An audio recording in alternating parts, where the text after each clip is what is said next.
오늘은 문장의 오형식에 대해서 우리가 같이 알아보는 시간을 갖도록 하겠습니다. 여기 동사의 분류, 목적어 유무에 따른 동사 구분 해서 1형식에서 5형식까지 나와 있는데 이 부분을 살펴보기 전에 약간의 서론을 곁들일 필요가 있을 것 같습니다. 배경 지시를 쌓고 나서 우리 교재를 구체적으로 한번 같이 살펴보도록 할게요.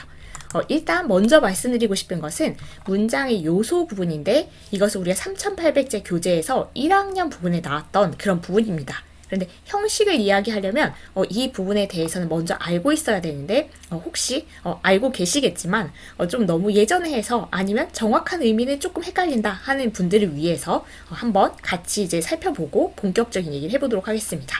우리가 영어 문장을 구성하는 그런 요소들이 있는데 어떤 요소들이 있는지 살펴보면 제일 먼저 주어가 있습니다. 다 아는 내용이죠.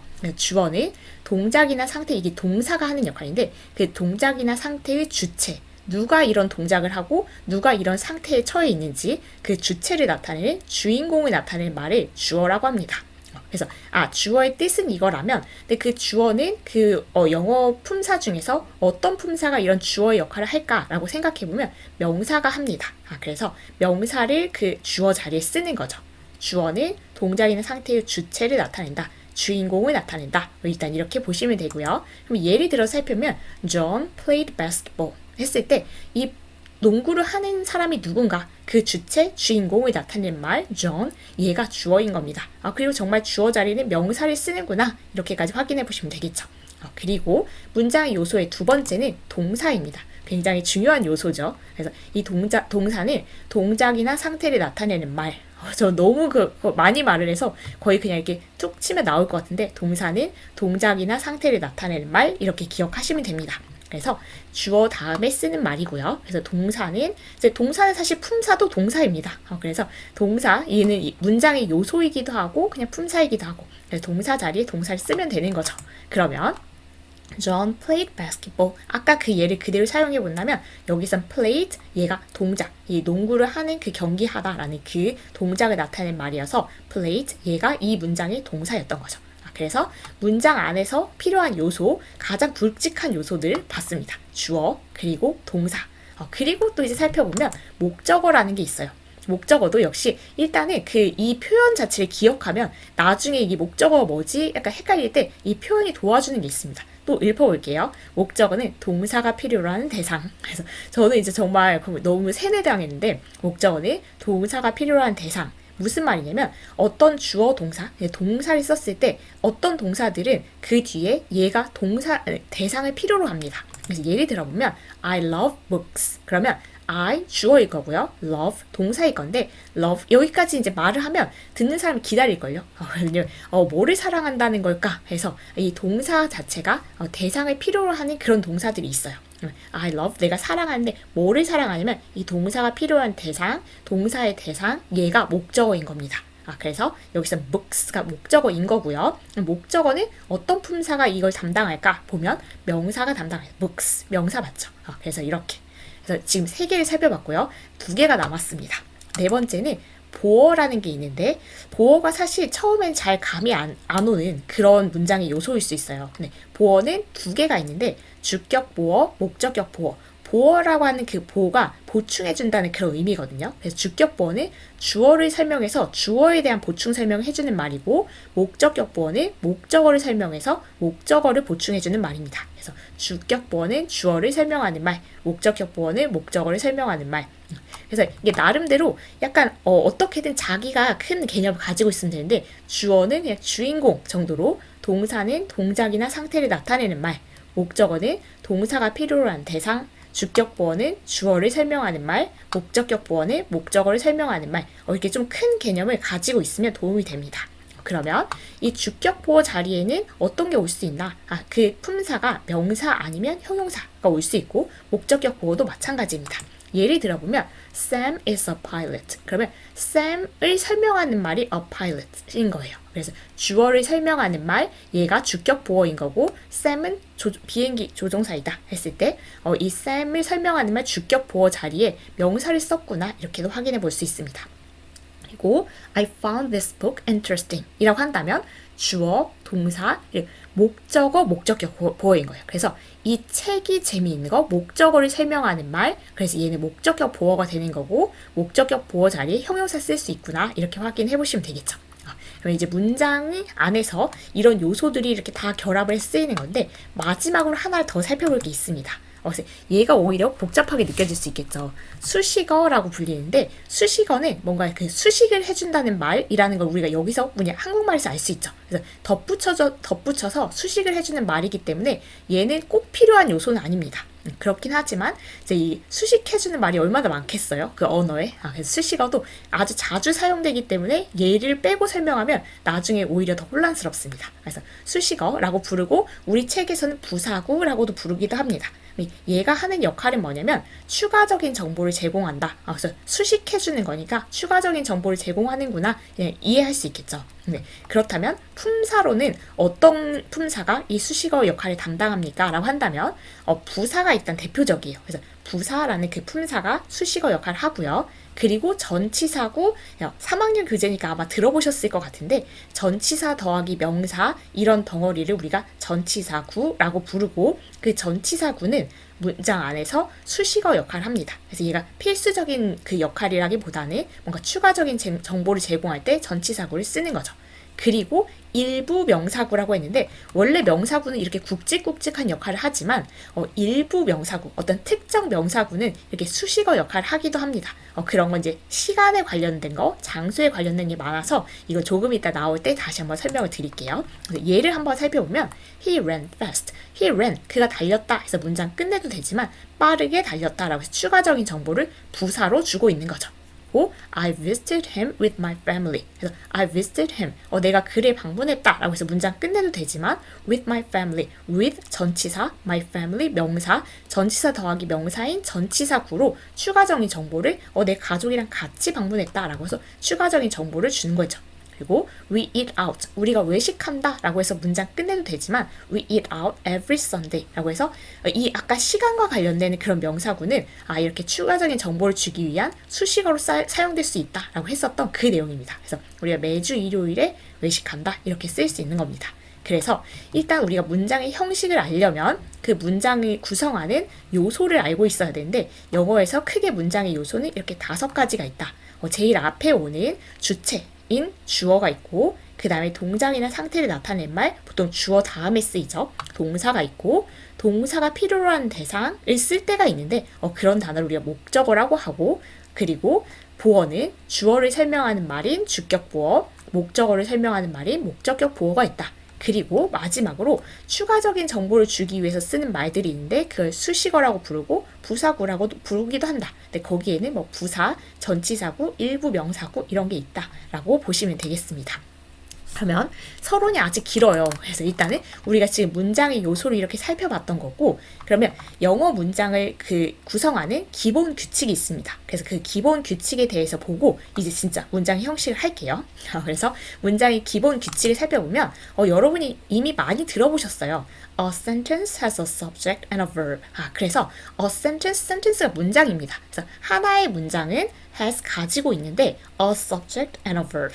이게 주어, 이게 동사입니다. 그래서 하나의 문장에는 하나의 주어와 하나의 동사가 있다. 이런 말만 이해하려고 해도 아까 우리가 주어, 동사를 뭔가 좀 해놨어야 조금 쉽게 이해할 수 있겠죠. 그래서 문장 하나에는 주어 하나, 동사 하나 이게 있는 게 기본 규칙이구나. 이걸 기억해 두시고요. 그리고 두 번째 규칙은 In a statement, the subject normally comes before the verb.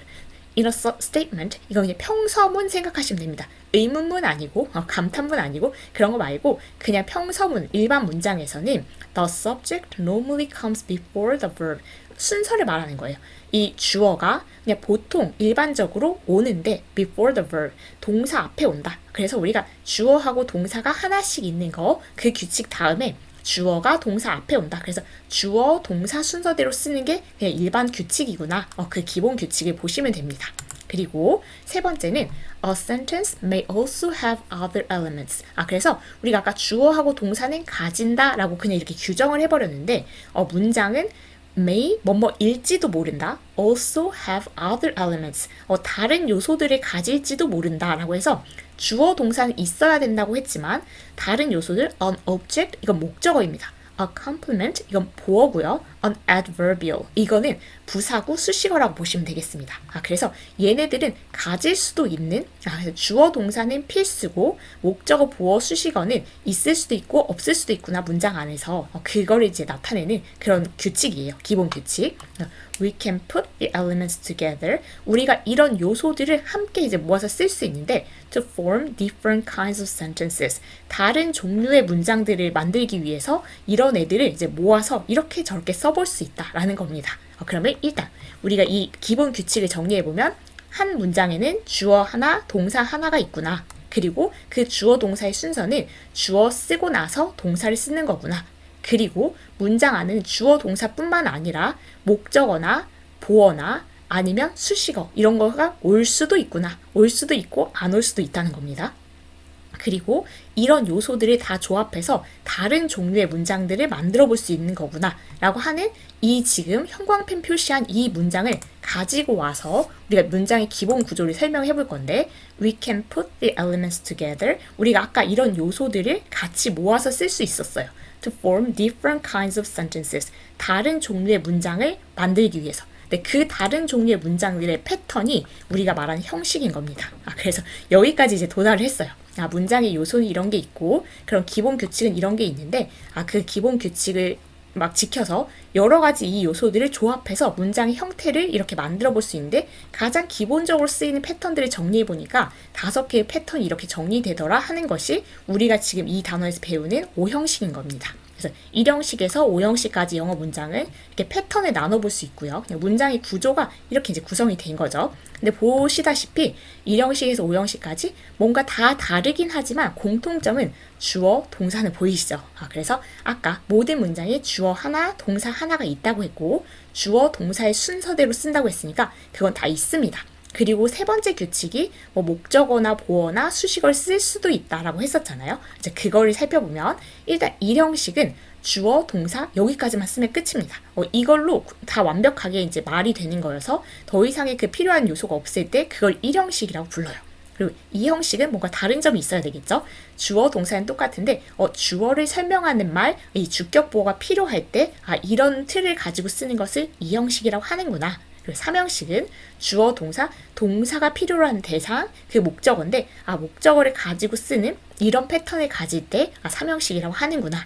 4형식은 급기야 목적어가 2개가 필요하구나. 그래서 간접 목적어, 직접 목적어라는 이름으로 부르고 간접 목적어는 보통 사람, 직접 목적어는 보통 사물입니다. 그래서 얘한테 이걸 주다 보통 그럴 때 쓰이는데 조금 이따 구체적인 예문 살펴보기로 하고요. 그래서 목적어가 2개나 사용되는 이런 패턴으로 쓰일 때 4형식이라고 하는구나. 그리고 마지막으로 주어 동사는 쓰고 목적어, 목적격보어. 목적격보어는 아까 목적어를 설명하는 말이었으니까 얘는 세트로 오는 게 맞겠죠? 그래서 목적어, 목적격보어 이렇게까지 다 갖추고 있는 게 5형식. 그래서 영어 문장은 패턴으로 구조를 나눠봤더니 이 요소들이 이렇게 조합돼서 주어 동사는 다 가지고 있지만 얘네가 어떻게 쓰이느냐에 따라서 1형식에서 5형식까지 이렇게 그 틀을 나눠볼 수 있구나. 이게 보는 게 이제 오늘 우리가 하는 일입니다. 그래서 이제 책으로 와볼게요. 그래서 문장의 요소를 우리가 이제 참고로 보실 수 있게 이쪽에 이제 잠깐 나열해봤고요. 우리 책에서 지금 PSS 2-1에서 보는 게 목적어 유무에 따른 동사 구분인데 이 말은 잠시 후에 조금 설명을 해보도록 하고요. 우리가 1형식, 2형식, 3형식, 4형식, 5형식 이 내용을 책을 이제 보도록 하겠습니다. 1형식은 우리가 방금 보고 오긴 했지만 주어, 동사 이렇게 있으면 이게 이제 그 가장 큰 틀을 이루는 거예요. 그래서 주어하고 동사만 있어도 그냥 문법적으로 의미적으로 얘가 더 이상 뭘 필요로 하지 않는 거 이거 자체로 완벽한 거 완전하게 구성이 되는 거 그럴 때 우리가 그것을 1형식 문장이라고 합니다. 그래서 예를 들어보면 I ran 나는 달렸다. 난 달렸다는데 여기까지 해서 뭔가 이거 자체로 그냥 문장이 하나 딱 그냥 의미를 충분하게 전달하고 문법적으로도 완성이 돼 있죠. 그렇게 해서 주어 동사만 갖추고 문장을 쓰는 형태 이게 1형식 문장입니다. 그러면 이제 여기서 약간 조심할 부분은 여기 주어 동사 뒤에는 부사구와 같은 수식어를 수반하는 경우가 많다. 그래서 아까 여기 수식어, 부사구 이 부분이 있었죠. 그러니까 추가적인 정보를 제공하는 것은 일형식에도 쓸 수 있답니다. 그러면 잠시 그 원서 부분을 살펴보면 we can add extra adverbials 이게 수식어, 부사구라고 생각하면 돼요. 우리가 더 할 수 있는데 add extra adverbials 뭔가 우리가 이런 부사구, 수식어들을 더할 수 있는데 to any of the clause structures 그래서 어떤 문장의 구조에도 이 부사구는 더할 수 있다인 겁니다. 그러면 1형식, 2형식, 3형식, 4형식, 5형식 모든 문장 형식에 이 수식어는 붙일 수 있기 때문에 1형식이면 두 단어인 줄 알았는데 길어졌네? 그럴 수가 있다는 겁니다. 제가 예전에 헷갈렸던 부분이라서 말씀을 드리는 거예요. 1형식은 이렇게 주어 동사라고 해서 무조건 짧을 줄 알았다가 얘가 이렇게 문장이 길어지면 1형식이라더니 이게 도대체 왜 긴 거지? 이렇게 생각했었거든요, 저는. 근데 수식어가 얼마든지 붙을 수 있기 때문에 하나도 아니에요. adverbials. 그래서 부사 붙고 전치사구도 여러 개 붙고 이렇게 하면 1형식이지만 문장이 길어질 수도 있다는 거죠. 그래서 여기 1형식에서 5형식까지 전부 다 수식어, 이 부사구는 얼마든지 붙을 수 있다. 여기가 그 말입니다. 참고가. 주어 동사 뒤에는 부사, 부사구와 같은 수식어를 수반이 같이 쓰인다는 거죠. 그런 경우가 많다. 그래서 예를 들면 I ran 끝내도 되지만 I ran fast 해서 부사를 붙일 수도 있고요. I ran on the street. 내가 길에서 달렸다 해서 on the street라는 전치사구를 붙일 수도 있습니다. 그래서 수식어는 얼마든지 써서 길어질 수 있다. 하지만 주어 동사는 꼭 갖춰야 되는 그 틀로 갖춰야 되고 그것만 써도 충분히 의미가 전달되는 그런 형태인 거예요. 그리고 두 번째 참고가 있는데 뭐뭐가 있다는 뜻을 나타내기 위해서 there 이게 문장이 맨 앞에 올 때는 사실은 이런 말을 쓰기가 좀 그렇지만 there는 유도 부사라고 부르기도 합니다. 그래서 어떤 요소가 이렇게 문장 앞에 왔을 때 우리가 영어에서 주어 동사 자리가 바뀌는 걸 도치라고 하는데 도치 이제 맨 마지막 단어에서 나올 건데 이게 그런 구조의 문장이에요. 근데 이게 지금 여기 부분이 참고라고 해서 이렇게 나오는 이유는 유도 부사도 부사거든요.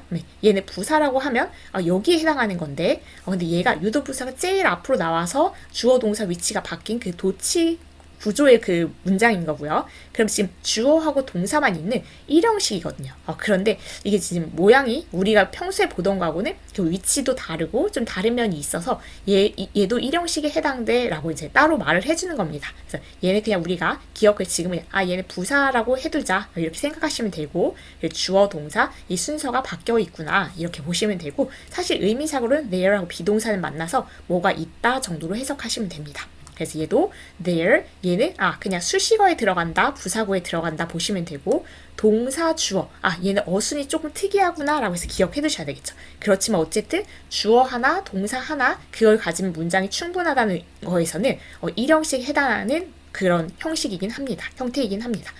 1형식을 간단한 줄 알았더니 이렇게 약간 우리의 뒤통수를 치는 1형식이었습니다. 그래서 일단 꼭 필요한 요소는 주어, 동사면 끝.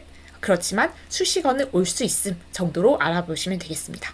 이 형식으로 가볼게요. 이 형식은 주어 동사 하면 끝이 아닙니다. 그래서 뭔가가 다르니까 형식을 나눴겠죠. 그래서 이 형식은 어떤 거냐면 주어를 설명하는 말인 주격 보어가 꼭 필요한 거예요. 그래서 주어, 동사, 주어를 설명하는 말인 주격 보어 이렇게 세 가지 요소가 꼭 갖춰져야 되는 거고 이렇게 갖춰지면 얘를 이 형식이라고 부릅니다. 그래서 예를 보면 she became a teacher 이런 문장에서 she became 주어 동사인데 she became 그녀가 되었다 라고 하고 문장을 끝내면 그 듣는 사람이 기다릴걸요. 뭐가 되었다는 건가. 그래서 얘가 뭐가 된지를 주어에 대한 보충 설명이 필요해요. 그래서 주어를 설명하는 말 그게 주격 보어인 거고 she became a teacher, a teacher라는 그 보어를 쓴 거죠. 그녀가 선생님이 되었다라고 해야 우리 듣는 사람이 이게 딱 안정적으로 문장이 다 완전히 끝났구나 이렇게 이제 생각이 되죠. 주어, 동사, 주격, 보어 이렇게 갖춰 쓰는 것을 이 형식이라고 하는구나 보시면 되고 주격 보어 자리는 아까 명사나 아니면 형용사 온다고 했었고 이 예문에서 보면 지금 a teacher라는 명사 쓰인 거 보이시죠? 그래서 지금 벌써 두 가지 틀을 이제 알아본 거고 이 형식은 그냥 주어 동사만 있으면 되는 거 이 형식은 주어 동사 주격 보어까지 있어야 되는 거 그리고 둘 다 마찬가지 수식어는 얼마든지 올 수 있음. 그러면 3형식으로 가볼게요. 3형식은 주어, 동사, 또 1, 2형식하고 뭔가 다른 점이 있겠죠. 그래서 뒤에 무슨 요소가 있는데 얘는 목적어예요. 목적어는 동사가 필요한 대상, 그런데 처음 배울 때 이 형식하고 3형식을 헷갈려하는 경우가 있습니다. 왜냐하면 주어 동사 뒤에 한 덩어리가 온다는 것은 똑같잖아요. 근데 거기에서 그 포인트는 이 형식은 주어를 설명하는 말이어서 보어는 주어하고 관련이 있다라는 것을 계속 생각해 보면 되는 거죠. 그리고 얘 목적어는 동사가 필요한 대상이어서 이렇게 둘의 관련, 얘는 이렇게 둘의 관련, 그걸 계속 생각해 보시면 됩니다. 그러면 얘는 주어, 동사, 동사가 필요한 대상, 목적어 이렇게 갖춰야 이제 3형식 틀을 갖추는 거고, 예를 들면 I saw, 내가 봤다. 그럼 주어, 동사 이렇게 쓴 건데 내가 봤다 라고 하면 듣는 사람 역시 기다릴 거예요. 뭘 봤을까? 이렇게. 그래서 이 동사가 필요로 한 대상, 뭐를 봤냐면 the cartoon, 만화를 봤다 라고 해야 이제 그 문장이 완료가 되는 거죠. 그래서 동사가 필요한 대상까지 필요한 게 주어, 동사, 목적어를 갖춘 3형식이고요. 여기 on the internet, 이것은 on 전치사, the internet 명사. 그래서 전치사 더하기 명사, 이건 전치사구. 전치사구는 우리가 그냥 수식어에 들어가니까 얼마든지 추가할 수 있다라고 했었던 그 부분입니다. 그래서 여기는 지금 주어, 동사, 목적어, 수식어까지 이렇게 쓰였네요. 수식어는 어떤 문장 형식이나 정말 붙을 수 있다는 게 보이는 거죠. 그래서 3형식은 그렇게 주어, 동사, 목적어를 갖춘 문장을 3형식이라고 하는구나.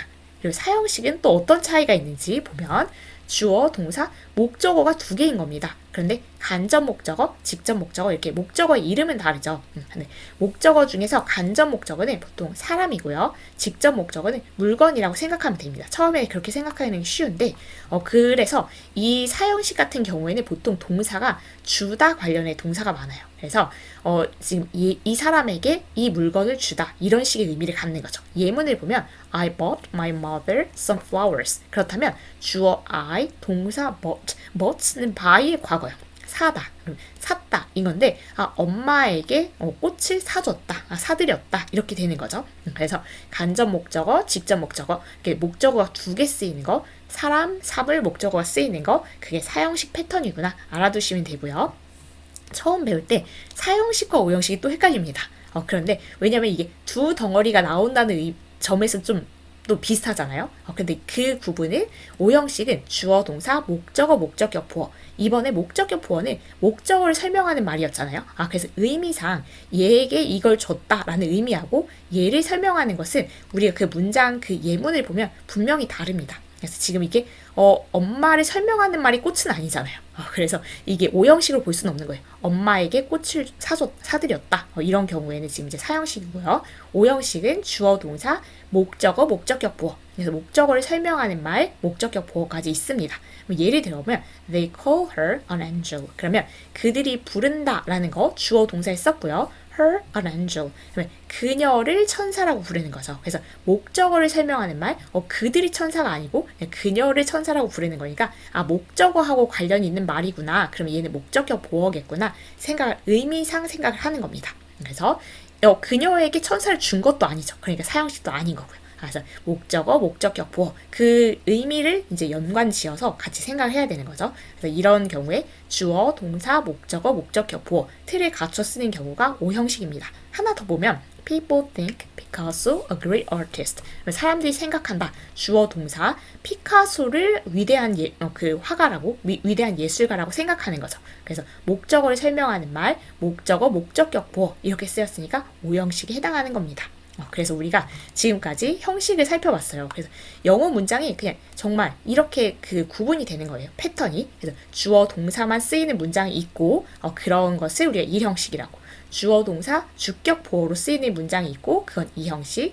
주어, 동사, 목적어를 갖춰 쓰는 문장이 있고 그건 3형식. 주어, 동사, 목적어 2개인데 사람 목적어인 간접 목적어, 사물 목적어인 직접 목적어 이렇게 갖춰 쓰는 문장을 4형식. 주어, 동사, 목적어, 목적어를 설명하는 말인 목적격, 보어까지 갖춰 쓰는 문장이 5형식. 근데 형식을 가르는 건 어떻게 가릅니까? 제일 중요한 건 동사입니다. 그래서 어떤 동사는 그 뒤에 패턴을 이렇게 쓰고 라는 게 동사에서 딱 결정이 돼요. 그래서 동사가 영어에서 굉장히 중요한데 그 부분은 이때 문제를 풀면서 조금 더 정리를 해보도록 하겠습니다. 그래서 일단은 우리가 지금 형식에 대해서 1형식에서 5형식까지 구체적으로 살펴봤고요. 그리고 이제 우리 교재에 사실은 그 형식 지금 살펴본 거 윗부분에 이게 있습니다. 그래서 동사의 분류, 자동사, 타동사라는 분류가 있는데 영어 동사는 여러 가지 방식으로 사실 분류를 합니다. 그래서 우리 비동사, 일반 동사 그런 식으로 분류를 하기도 하고 아니면 의미상 동작을 나타내는 동사, 동작 동사, 상태를 나타내는 상태 동사 이렇게 분류를 하기도 하지만 또 하나의 관점으로 다른 기준으로 분류를 하자면 목적어가 있어야 되는지 없어야 되는지 그거에 따라서 자동사, 타동사라는 분류를 하기도 합니다. 이 개념도 이제 우리가 그 문법을 설명하다 보면 이제 자동사란 뭐 타동사란 이런 얘기를 하게 되기 때문에 기억을 해두시는 게 좋아요. 그래서 자동사 이게 저 한자 거의 기억 안 나는데 스스로 자 그래서 혼자 서 있을 수 있는 거니까 목적어 필요 없는 겁니다. 그래서 그냥 주어 동사 쓰이는 이 형식하고 주어 동사 주격 보어 쓰이는 이 형식은 목적어 없었죠. 그래서 그런 이 형식하고 이 형식에 쓰이는 그런 동사를 자동사라고 부른다라고 보시면 되고요. 여기는 굳이 설명을 해야 되나 싶은데 한번 그래도 해볼게요. 일단 자동사가 목적어가 필요 없는 동사라는 거 괜찮으시죠? 그러면 여기 뒷부분을 보면 자동사 뒤에 명사를 쓸 경우에는 자동사는 목적어가 필요 없으니까 그 목적어 자리에 쓰이는 명사는 올 수가 없거든요. 근데 전치사와 함께 쓴다. 이건 무슨 말이냐면 사실은 전치사 다음에 명사를 쓰면 그게 전치사 구였잖아요. 그래서 전치사 구는 아까 수식어에 들어갔었죠. 그래서 수식어는 쓸 수 있다 그 말인 겁니다. 1형식, 2형식에도 수식어는 쓸 수 있었잖아요. 근데 그거를 그냥 이렇게 설명한 거고 일단은 우리가 기억할 것은 크게 자동사는 목적어 없이 쓰는 그런 동사를 자동사라고 한다. 그러니까 1형식과 2형식에 있었던 그 동사가 자동사가 되는 거예요. 그리고 타동사는 목적어가 필요한 동사, 그래서 목적어를 같이 써야 되는 동사를 타동사라고 하고 그러면 아까 3형식은 주어 동사 목적어였으니까 3형식이 일단 타동사 겠죠. 그리고 4형식은 목적어 2개나 써야 됐잖아요. 4형식도 당연히 타동사일 거고요. 5형식은 목적어, 목적격 보어를 썼었으니까 얘도 5형식도 타동사. 그래서 3, 4, 5형식의 그 동사는 타동사가 되는 겁니다. 이 원서로 같이 설명을 한번 읽어보면 verbs 동사예요. 네, 동사인데 which do not have an object. 목적어를 가지지 않는 동사들. 그게 지금 자동사였잖아요. are called intransitive verbs. 이게 그냥 자동사입니다.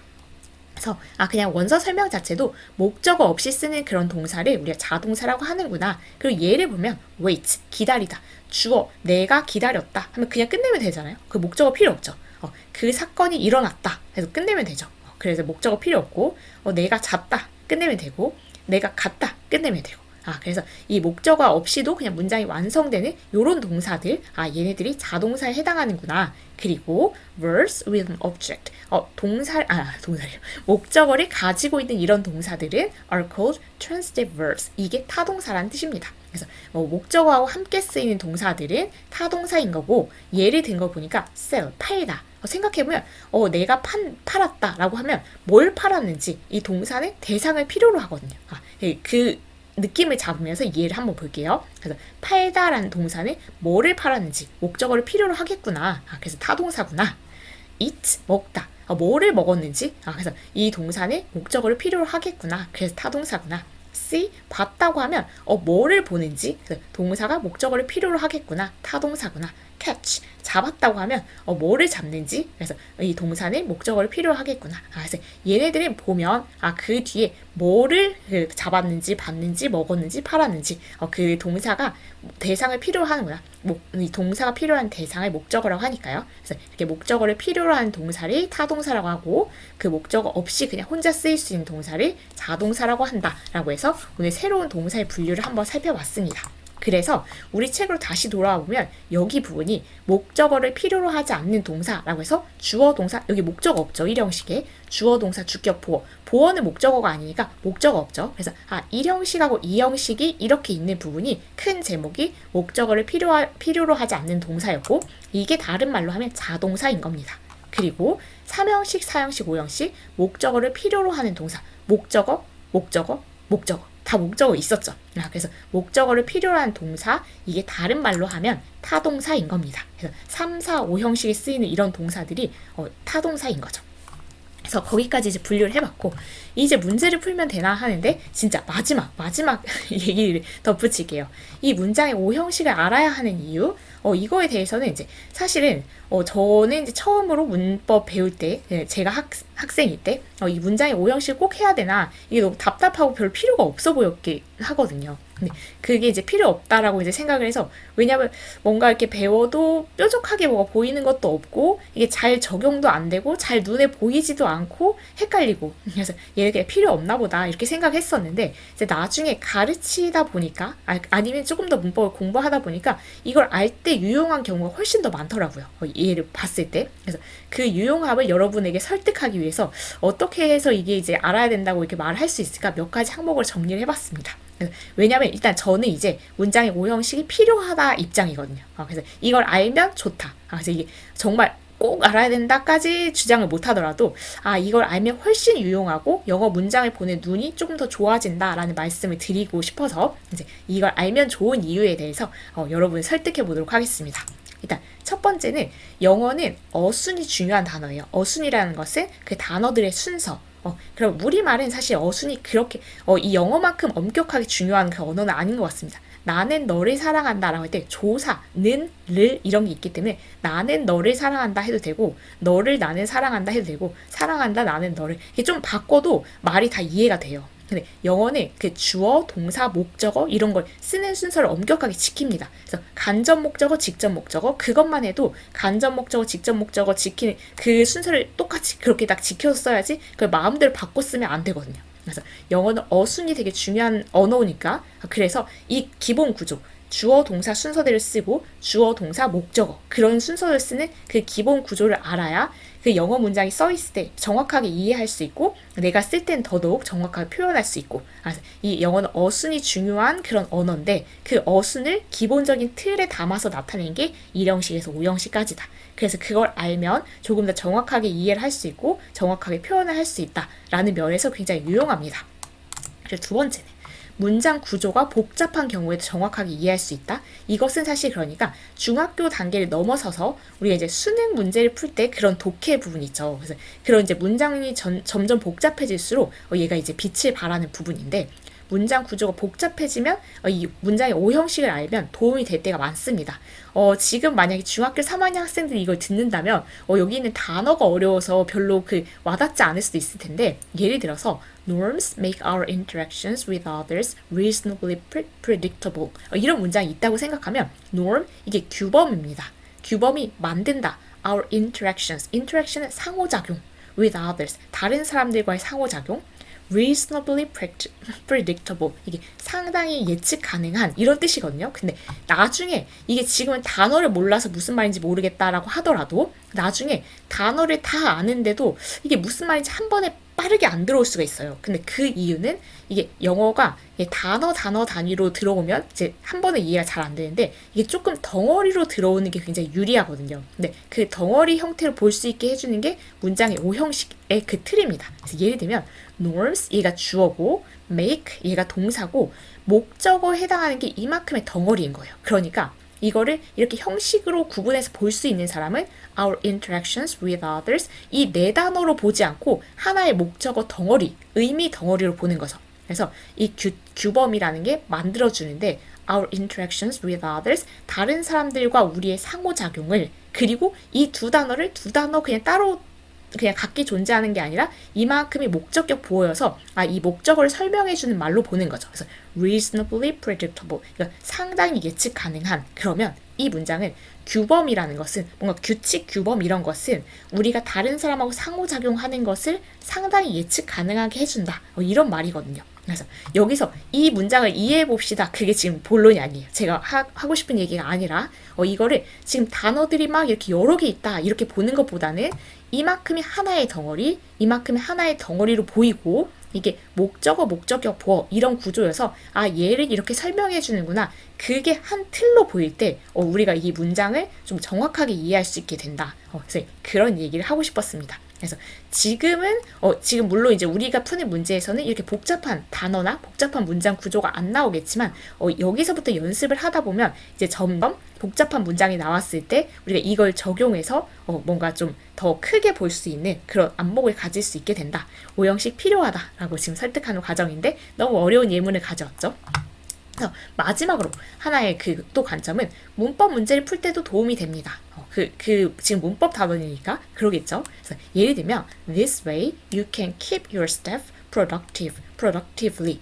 이런 문제가 이제 진짜 실제로 나옵니다. 그래서 이런 문제를 풀 때, 얘가 지금 얘를 골라야 되나, 얘를 골라야 되나, 이 둘을 아무리 뚫어지게 봐도 여기서는 고를 수가 없어요. 문장 전체 구조를 봐야 되는데, this way, 이런 방식으로, 이런 방법으로, you can keep, 주어, 그리고 얘가 동사, 그리고 나서 당신은 뭐 유지할 수 있어요 라고 하고 your staff, 당신의 직원이 productive, 이게 생산적인 이런 뜻입니다. 그러면 직원이 생산적인 상태가 되는 걸 사장이 원하겠죠. 그래서 직원을 생산적으로 유지할 수 있다 해서 얘가 목적어, 얘가 목적격 보어인 겁니다. 목적어를 설명하는 말이니까 목적격 보어. 그래서 그 큰 틀이라면 목적격 보어라는 걸 알아야 우리가 목적격 보어 자리에는 명사나 아니면 형용사 쓸 수 있거든요. 그래서 형용사를 쓸 수 있지만 부사 안 됨 이걸 생각할 수가 있어요. 그래서 나중에 이 구조를 알아야 얘가 목적격 보어라는 걸 알아야 이 목적격 보어 자리에 쓸 수 있는 품사, 쓸 수 없는 품사 그런 거에 대한 얘기가 가능해진다는 겁니다. 그래서 여러 가지 관점에서 독해에도 그렇고 문법에도 그렇고 문장의 오형식을 알면 유용하다. 여기 내용 모르겠어요. 괜찮습니다. 그냥 문장의 오형식이라는 부분이 우리가 공부할 필요가 있구나. 근데 이게 정말 필요 없는데 괜히 고생한다. 되게 복잡하기만 한다. 이렇게 생각하는 거하고 이게 되게 유용하다라고 해서 이렇게 생각해서 우리가 알아보는 거는 분명히 다르거든요. 그래서 이 부분 되게 복잡하긴 하지만 우리를 많이 도와줄 거야. 이렇게 믿으면서 보셔도 됩니다. 그렇다면 제 문제를 한번 풀어볼게요. 문제는 이게 다예요. 확인해보니까 이게 다예요. 그래서 이게 단데 이렇게 좀 이렇게 소소해가지고 조금 이렇게 꼼꼼하게 따져봐야 되는 문제겠죠. 그러면 이번에 5번은 보기에서 밑줄치 부분에 해당하는 문장 성분을 찾아 번호를 쓰세요. 아까 우리가 문장의 요소라고 했던 그 부분이죠. 그걸 이제 여기다가 번호를 쓰고 그 다음 괄호 안에 그 문장의 형식을 쓰세요. 그렇다면 이제 뭐 1형식인지 5형식인지 그걸 쓰는 그런 문제입니다. 그러면 이제 우리가 같이 살펴볼 건데 1번부터 살펴보면 The sun rises in the east 이거입니다. 그러면 the sun rises, the sun 해가 그러면 이게 일단 얘가 주체니까 주어겠죠. 그래서 1번. 그리고 주어가 문장이 맨 앞에 오는 건 거의 대부분의 문장에서 그러니까 그래서 이 해가 rise 오르다 뜨다 이런 거죠. 그래서 해가 뜹니다 라고 해서 얘가 동사인 거죠. 그래서 주어의 동작이나 상태를 나타내는 말 동사. 그래서 주어 동사는 우리가 정했고요. 해가 뜬다 하고 해서 문장 끝내도 아무도 뭐라고 안 하죠. 문장 완벽한 겁니다. 해가 뜬다. 그래서 주어 동사 이렇게 쓰면 문장이 완성되는 그런 구조예요. 우리 주어 동사 쓰고 문장이 완성되는 그런 형식이 1형식이었죠. 그래서 1형식이라고 쓰면 되는데 문장 안 끝났는데요. 그럴 수 있는데 살펴보면 in the east, in 전치사, east 동쪽이라는 명사, 전치사 더하기 명사는 전치사 구라고 불렀었고요. 우리가 전치사 구는 추가적인 정보를 제공하는 수식어, 부사구에 해당하는 거였죠. 그래서 얘는 형식을 결정하는 데는 아무 영향을 주지 않습니다. 근데 그냥 의미상 추가적인 정보를 주기 위해서 쓰는 수식어예요. 그렇다면 해가 뜬다인 건데 해가 동쪽에서 뜬다라고 하면 조금 더 그냥 추가적인 정보를 주는 게 되는 거겠죠. 그렇지만 형식에는 얘는 영향을 미치지 않습니다. 전치사구는. 주어, 동사 이렇게 쓴 구조는 1형식이다. 보시면 됩니다. 2번은 Mr. Kim teaches English to us every Thursday and Friday. 그렇다면 얘는 Mr. Kim, 누가? 이 사람이 주체죠. 그래서 주어, 주인공, 주어를 이 1번 체크해 주시면 되고요. 그리고 이 Mr. Kim이 뭘 하냐면 동작이나 상태를 나타낸 말 가르친다 라는 그 동사가 되겠죠. 그래서 Mr. Kim teaches 여기까지 하고 English 얘는 뭘까 생각해보면 가르친다라고 하면 뭐를 가르치는지 이 동사가 필요로 한 대상이구나. 뭐를 가르치냐면 이 대상이 영어를 그래서 이 영어는 동사가 필요로 한 대상 아까 우린 동사가 필요한 대상을 목적어라고 했고요. 그래서 3번 써주시면 되고 주어, 동사, 목적어 이렇게 갖춰서 쓰는 그런 형태가 3형식이었습니다. 그래서 3형식 써주면 되고 뒤에가 뭐가 더 남았는데요. 확인해 볼까요? To us, 우리에게 라고 해서 미스터 캠이 영어를 가르친다 라고 해서 끝내도 되는데 덧붙인 겁니다. to가 어디에 라고 하는 누구에게 라고 쓸 때는 전치사 그래서 전치사 더하기 us 이건 대명사인데 어쨌든 명사하고 관련되는 거죠. 명사를 대신하는 말이 대명사니까 그래서 전치사 더하기 명사로 해볼게요. 그럼 전치사 더하기 명사는 전치사구 전치사구는 그냥 수식어. 그래서 이만큼이 수식어. 그리고 every Thursday and Friday. 이건 명사인데요. 명사죠. 네, 일부 명사구가 그래서 있는 겁니다. 그래서 시간하고 관련된 명사구가 특히 그런데 뭔가 추가적인 정보를 제공하는 일부 명사구, 특히 시간과 관련되는 그래서 매 목요일 금요일마다 이렇게 되는 거죠. 그래서 to us 전치사구여서 수식어. Every Thursday and Friday 이건 일부 명사구 시간과 관련된 명사구에서 수식어. 그래서 얘네들은 덧붙여도 그만 안 붙여도 그만 그 형식의 결정에는 전혀 영향을 미치지 않습니다. 그래서 주어, 동사, 목적어까지 갖추고 있는 얘는 삼형식이다 이렇게 표시를 해주면 됩니다. 그래서 수식어가 지금 2개 붙은 거죠. 3번은 At first I thought him honest. 이거는 지금 여기서부터 이제 체크가 되는데 at first 이건 지금 전치사 더하기 명사 이 부분이 전치사구가 수식어는 그냥 덧붙여주는 추가적인 정보를 주는 거라서 앞부분에 이렇게 올 수도 있습니다. 그래서 지금 여기는 수식어가 앞에 한번 이렇게 쓰인 문장인데요. 여기서부터 이제 본격적으로 시작해 봅시다. 내가 주체니까 주인공 주어이고요. thought 동작이나 상태를 나타내는 말 생각했다. 그래서 얘가 동사고요. 그 다음을 생각해보면 내가 생각했다. him honest 그 정직한 이런 건데 지금 그가 정직한 거죠. 그러면 얘가 목적어 그 다음에 이 목적어를 설명하는 말 목적격 보어 이렇게 생각해 주면 됩니다. 그래서 지금 내가 정직한 게 아니라 그가 정직한 거잖아요. 그래서 목적어를 설명하는 말 이 목적격 보어 이렇게 써주시면 되고요. 우리가 이런 틀을 가졌던 형식 주어, 동사, 목적어, 목적격 보어 그럼 마지막 5형식이었죠. 그래서 5형식 적어주시면 되겠습니다. 그리고 4번은 It was getting colder and colder. 일단 it's 이거는 지금 동사 앞에 얘가 주어인데 이 주어를 혹시 그 비인칭 주어 기억하세요? 1학년 교재부터 2학년 교재, 3학년 교재 다 나오는데 비인칭 주어라는 것은 영어에서는 아까 주어 동사를 꼭 쓴다 이렇게 말했었잖아요. 그 문장의 기본 규칙에서. 근데 날씨나 요일이나 시간이나 뭐 명암, 어둡고 밝고 이런 걸 나타낼 때는 딱히 주어에 쓸만한 말이 없습니다. It is Thursday 뭐 이런 걸 쓸 때 주어에 그 쓸 말이 없는데 그래도 주어를 써야 돼요. 그래서 뭔가 가리키는 건 딱히 없지만 그냥 이렇게 요일이나 날씨나 그 거리나 이런 걸 나타낼 때 그 주어 자리에 넣기로 한 게 it's 큰 그 색깔 없는 단어잖아요. 그래서 it's 이걸 씁니다. 그래서 얘는 비인칭 주어라는 말이 있으니까 비인칭 주어의 it'고요. 그리고 얘는 동사인데 was getting 그래서 주어 동사 순서대로 쓰였고 그러면 지금 이거 colder and colder 이건 날씨를 설명해 주는 거죠. 그래서 날씨 맞죠? colder and colder. 근데 지금 춥다 이런 건데 그러면 얘가 이 비인칭 주어라는 게 날씨 같은 걸 설명할 때 쓰는 애였으니까 얘하고 관련이 되는 겁니다. 그래서 사실 4번은 지금 살펴보기에 좀 어려운 문장일 것 같아요. 여러 가지 비인칭 주어 이런 게 이제 기억이 나야 되니까. 그래서 얘 주어를 설명하는 말 여기 이 날씨하고 관련된 그런 걸 설명하는 말 얘하고 연관을 지어서 얘는 주격 보어 여기 쓰시면 되겠고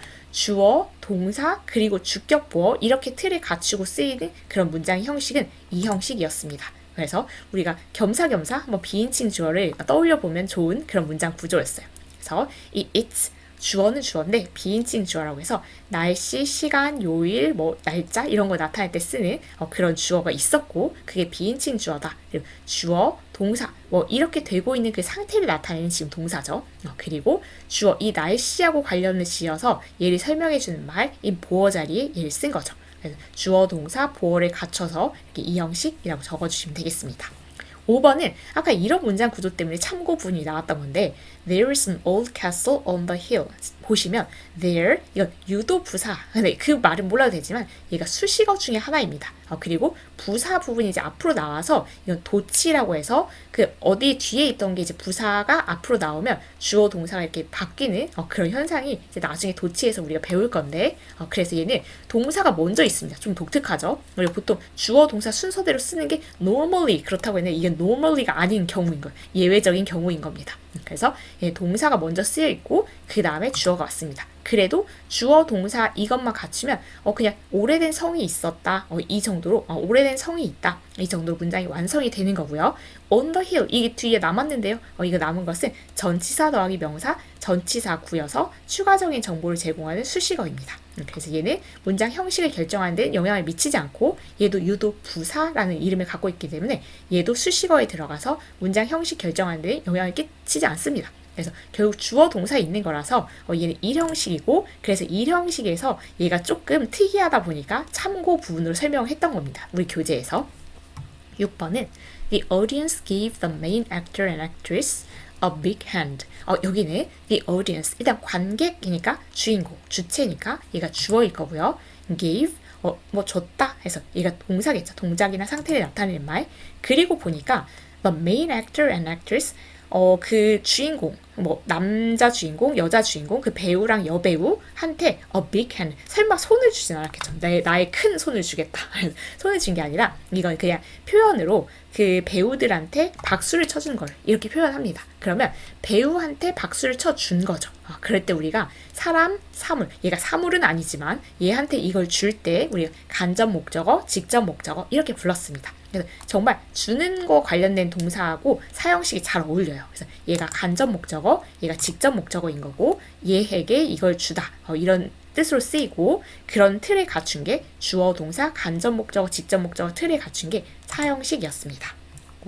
7번은 He remained calm and patient unlike others. 일단 he, 주인공이니까 그는 이라는 주어고요. remained, 이런 상태를 유지했다. 그래서 얘는 상태를 나타내는 말, 동작이나 상태를 나타내는 말, 동사고요. 그러면 이 부분을 살펴봐야 될 땐 calm and patient, calm이 침착한, patient가 뭔가 인내심 있는 이런 거잖아요. 그러면 그를 설명하는 말이겠네요. 그래서 주어에 대한 설명이니까 주어를 설명하는 말, 그래서 보어, 주격 보어라고 써주면 되고요. 네, 그가 침착하고 그 인내심 있는 상태를 유지했대요. 주어, 동사, 주격 보어. 이거 이 형식으로 보면 되는데 뒤에 이 부분은 어떻게 설명하면 되냐면 unlike, 뭐뭐와 달리라는 전치사입니다. 그리고 전치사 다음에 others, 전치사 더하기 명사, 우리가 이거를 전치사 구라고 보기로 했었죠. 얘는 수식어이기 때문에 수식어는 문장 형식에 영향을 주지 않습니다. 그래서 주어, 동사, 주격, 보어까지 있는 이 형식 구조 틀이었어요. 마지막 문제는 He wanted her to do it instead of himself. 이거는 처음 보면 약간 어렵게 느껴질 수 있을 것 같은데 he 일단 주인공이죠. 주체를 나타내는 주어, 그리고 wanted, 원했다. 동작이나 상태를 나타내는 말, 그래서 동사. 그리고 여기 의미를 생각해보면 그러니까 이게 그냥 그 덩어리를 보고 나서 결정할 수는 없는 문제예요. 그러니까 의미를 생각해야 되는 거죠. 예를 들면 여기도 동사가 필요한 대상이었으면 목적어였겠죠. 근데 그게 아니라 주어를 설명하는 말이니까 보어를 쓴 거고 여기도 그가 원했는데 그녀가 그것을 하기를 원했다. 그래서 목적어하고 목적격 보어의 관계인 거예요. 그래서 얘가 이걸 하기를 원했다. 그런 의미이기 때문에 얘는 목적어, 얘는 목적격 보어겠구나. 이렇게 생각을 해주시면 돼요. 좀 어렵죠, 처음에는. 그래서 계속 이 요소들이 하는 역할을 생각하고 뜻을 생각하면서 이제 같이 결합해서 그 문장의 형식을 결정해야 되니까 처음에는 쉽지 않은 문제입니다. 주어 동사까지는 쉬운데 그 뒤가 좀 헷갈리죠. 원했는데 그녀가 그것을 하기를 원했다 해서 목적어, 얘가 이걸 하는 거니까 목적어, 목적어를 설명하는 말, 목적격 보어 이렇게 써주시면 되고 이런 형태는 우리가 오형식이었죠. 여기는 instead of 이게 전치사입니다. 뭐뭐 대신에 라는 뜻의 전치사 himself 이건 사실 제귀 대명사인데 어쨌든 명사라는 말이 있으니까 일단 전치사 구라고 보자. 그래서 전치사 구는 이 수식어에 해당하는 거였고 그거는 문장의 형식을 결정하지 않는다. 그래서 주어, 동사, 목적어, 목적격, 보어를 갖춘 오형식이었다. 이렇게 보시면 되겠습니다. 오늘은 서론도 길었고 문제도 푸는 게 이게 뭔가 문제가 많지는 않지만 좀 이렇게 자세하게 봐야 돼서 되게 길었죠. 굉장히 힘드셨을 텐데 굉장히 중요한 내용이었다. 그래서 오늘 한 내용을 가지고 이제 우리가 독해할 때나 아니면 문장, 영어 문장을 마주했을 때 얘가 몇 형식이구나 이게 이제 도움이 됩니다. 앞으로 이제 조금 복잡한 문장이 나왔을 때 더 큰 힘을 발휘할 테니까 조금 간단할 때부터 연습을 해두자. 이거 필요한 부분이다 라고 생각을 하게 되셨으면 좋겠어요. 1형식에서 5형식까지. 그렇지만 여기 부분이 쉬운 부분은 아닙니다. 설명만 해도 이렇게 길었잖아요. 그래서 거기 이렇게 단계적으로 기억해야 될 것이 상당히 많고 그걸 다 기억한다고 하더라도 처음에는 뭔가 혼자 하려고 하면 이게 주격보 특히 목적어 이런 거는 많이 헷갈려요.